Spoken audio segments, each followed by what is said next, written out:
ಮಾಡಿಕೊಂಡು ಈಗ ಶಾಸಕರಿಗೆ ಅವರು ಹೋದರು. ಅವರು ಅಬ್ರಾಹ್ಮನ ಎದೆ ಹೊರಗೆ ಕೊಟ್ಟವರಾಗಿ ಪರದೈಸ್ನಲ್ಲಿರ್ತಾರೆ. ಹಾಗೂ ಇನ್ನೊಂದು ವಾಕ್ಯ ಕೂಡ ಜ್ಞಾಪಕ ಬರುತ್ತದೆ. ಪ್ರಕಟಣೆ ಗ್ರಂಥ 14ನೇ ಅಧ್ಯಾಯದಲ್ಲಿ ಕೂಡ ಈ ರೀತಿ ಓದುತ್ತೇವೆ. ಪರಲೋಕ 14:13 ಪರಲೋಕದಿಂದ ಒಂದು ಶಬ್ದವು ನನಗೆ ಕೇಳಿಸಿತು. ಅದು ಇಂದಿನಿಂದ ಕರ್ತನ ಭಕ್ತರಾಗಿ ಸಾಯುವವರು ಧನ್ಯರು ಎಂಬುದಾಗಿ ಬರೆ ಎಂದು ನನಗೆ ಹೇಳಿತು. ಅದಕ್ಕೆ ಆತ್ಮನು ಹೌದು, ಅವರು ಧನ್ಯರೇ, ಅವರ ಕಷ್ಟ ತೀರಿತು, ಅವರಿಗೆ ವಿಶ್ರಾಂತಿಯಾಗುವುದು, ಅವರ ಸುಕೃತ್ಯಗಳು ಅವರೊಡನೆ ಬರುವವು ಎಂದು ಹೇಳುತ್ತಾನೆ. ಹಾಕೋದೆ ಕೀರ್ತನೆ 39ನೇ ಅಧ್ಯಾಯದಲ್ಲಿ ಕೂಡ 5ನೇ ವಚನದಲ್ಲಿ ಸ್ಪಷ್ಟವಾಗಿ ನೋಡ್ತೇವೆ. ಮನುಷ್ಯನ ಒಂದು ಆಯುಷ್ಕಾಲ ಬಹಳ ಕಡಿಮೆ. 5ನೇ ವಚನ 35ರಲ್ಲಿ ನನ್ನ ಆಯುಸ್ಸನ್ನು ಕೇಳಿತವಾಗಿ ಮಾಡಿದೆಯಲ್ಲ, ನನ್ನ ಜೀವಿತ ಕಾಲ ನನ್ನ ನಡಿಕೆಯಲ್ಲಿ ಏನೂ ಇಲ್ಲ ಅಂದನು. ಮನುಷ್ಯನ ಕೋಣೆಯಷ್ಟು ಸ್ಥಿರವನ್ನು ಕಂಡರೂ ಬರೆಯುತ್ತೇನೆ. ಮನುಷ್ಯನು ಸ್ವಲ್ಪ ಕಾಲ ಲೋಕದಲ್ಲಿರ್ತಾನೆ, ಅದರ ತರುವಾಯ ಲೋಕದಿಂದ ಗತಿಸಿ ಹೋಗುತ್ತಾನೆ. ಆದ್ದರಿಂದ ವಾಕ್ಯ ಹೇಳುವ ಪ್ರಕಾರ ಆಂಟಿಯವರು ಕರ್ತನಲ್ಲಿ ನಿದ್ರೆ ಹೋಗಿದ್ದಾರೆ. ಯೆಸೋವಿನವರ ಪತ್ರಪತ್ರಿಕೆ 4ನೇ ಅಧ್ಯಾಯ 16ನೇ ವಚನದ ಪ್ರಕಾರ ಕರ್ತನು ತಾನೇ ಆಜ್ಞಾಘೋಷದೊಡನೆಯೂ ಪ್ರಧಾನ ದೂತನ ಶಬ್ದದೊಡನೆಯೂ ಆಕಾಶದಲ್ಲಿ ಇಳಿದು ಬರುವಾಗ ಆತನಲ್ಲಿ ನಿದ್ರೆ ಹೋದಂತ ನಾವು ಕೂಡ ಆಗ ಕ್ರಿಸ್ತನಲ್ಲಿರುವ ಸತ್ತವರು ಮೊದಲು ಎದ್ದು ಬರುವರು. ಆಮೇಲೆ ಜೀವದಿಂದಿರುವ ನಾವು ಅಂತರಿಕ್ಷದಲ್ಲಿ ಕರ್ತನನ್ನು ಎದುರುಗೊಳ್ಳುವುದಕ್ಕಾಗಿ ಅವರ ಸಂಘದಲ್ಲಿ ಮೇಘವಾಹನಗಳ ಪಟ್ಟಣೆ ಒಯ್ಯಲ್ಪಡುತ್ತೇವೆ. ಈ ಕರ್ತನ ಬರೋದವರೆಗೆ ಈ ಮರಣ ನಮ್ಮನ್ನು ಆಧರಿಸಿರ್ತದೆ. ಮರಣ ಅದು ದೇವರಿಂದ ನೇಮಿತವಾದಂತಹ ಸಂಗತಿ. ಮರಣ ದೂತರು ಬಂದು ನಮ್ಮನ್ನು ತನ್ನ ಭಕ್ತರನ್ನು ಕರೆದುಕೊಂಡು ಹೋಗುವಾಗ ಅವರೆಷ್ಟೋ ಸಂತೋಷದಿಂದ ಕರ್ತನ ಬಳಿಗೆ ಸೇರಿಕೊಂಡು ಆದ್ದರಿಂದ ಭಕ್ತರ ಆಡಿದ ಒಂದು ಸಂಗೀತ ನಿಮ್ಮೆಲ್ಲರಿಗೆ ಗೊತ್ತಿರ್ಬೋದು.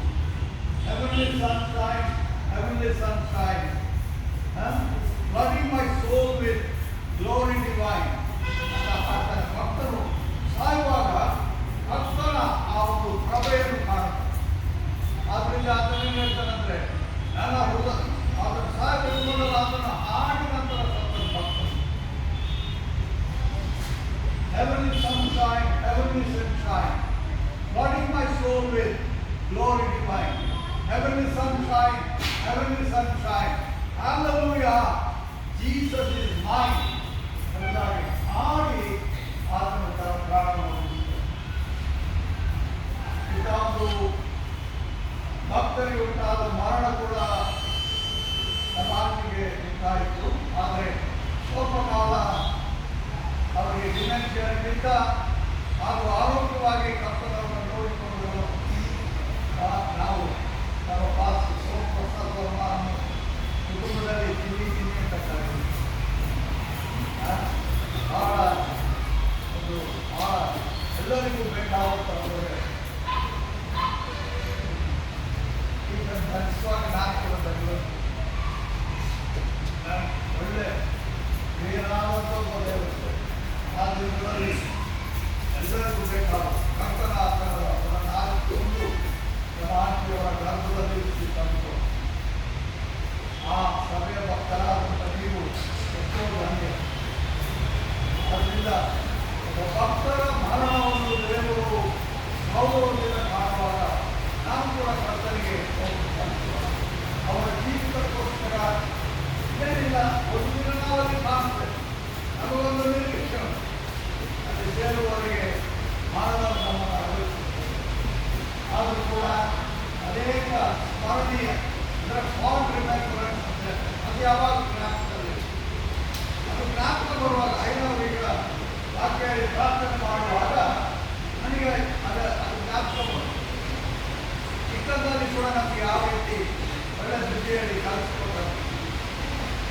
ಭಾರತದಲ್ಲಿ ನಮ್ಮ ಇಡೀ ಕುಟುಂಬಗಳಲ್ಲಿ ಫಸ್ಟ್ ಗ್ರಾಜುಯೇಟ್ ಅಮ್ಮನವರು.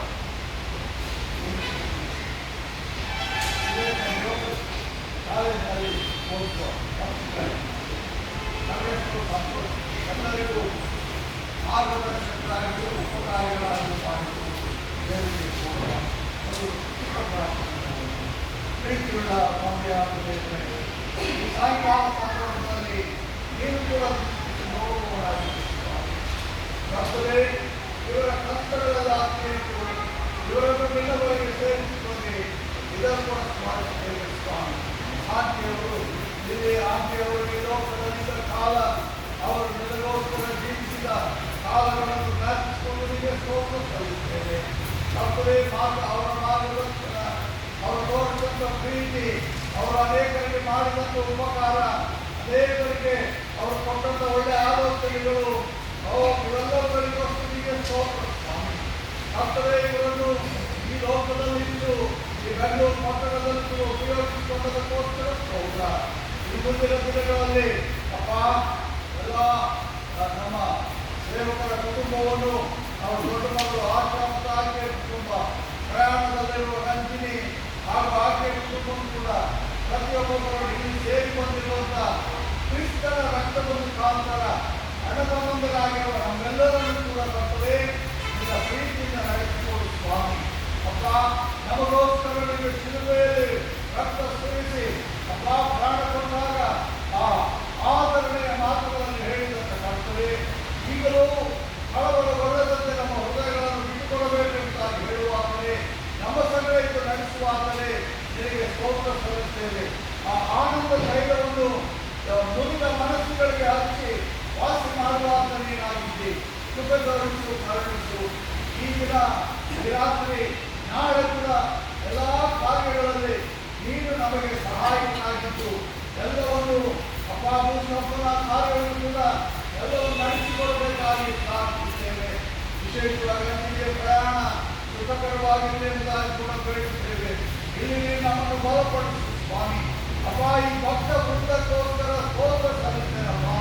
ಯಾಕಂದರೆ ತಾಯಿಯವರು ಇದನ್ನು ಒಂದು ವಾರ್ತೆಯನ್ನು ಕೇಳಿದಾಗ ಎಲ್ಲ ಸಂಗತಿಗಳ ಪಕ್ಕದಲ್ಲಿತ್ತು ಅಪ್ಪ, ನಮ್ಮೊಟ್ಟಿಗೆ ಆದರಣೆಯನ್ನು ಸಂತೈಸುವಿಕೆಗೋಸ್ಕರ ಬಂದಂತ ನಿನ್ನ ಮಕ್ಕಳ ಜೀವಿತಗಳನ್ನು ಆಶೀರ್ವದಿಸು ಸ್ವಾಮಿ.